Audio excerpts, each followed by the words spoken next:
আমি এখন চলে এসেছি, এই দেখতেই পাচ্ছেন খেজুরির এক পুরনো ইতিহাস, শ্রী শ্রী ঠাকুর অনুকূল চন্দ্রের মন্দির প্রাঙ্গণেই আমি চলে এসেছি।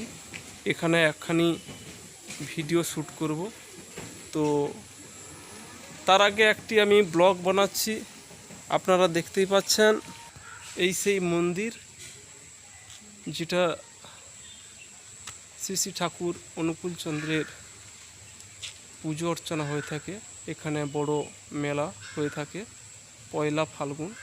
ওই দিনটিতে দেশ থেকে বিদেশ থেকে বিভিন্ন জায়গা থেকে প্রচুর মানুষ এবং ঠাকুর অনুকূল চন্দ্রের শিষ্যরা এখানে এসে থাকে পয়লা ফাল্গুন।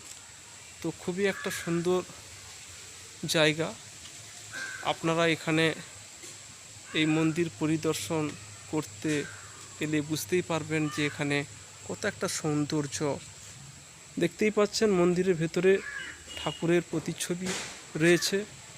তো চলো গাইস, তোমরাও এলে এখানে খুবই ভালোই লাগবে। ওই দেখতেই পাচ্ছেন সমস্ত শিষ্যরা এসে ওই সব জায়গায় থাকে। এই দেখতেই পাচ্ছেন ওখানে ডাক্তারবাবু বসছে ওখানে। তো চলো গাইস, আমি এখানে ভিডিও শ্যুট করতে এসে খুবই ভালোই লাগছে। তোমরাও এসো এখানে ঘুরতে। সামনে নদী রয়েছে, হুগলি নদী। এখানে খুবই একটা ঘোরার মনোরম পরিবেশ রয়েছে।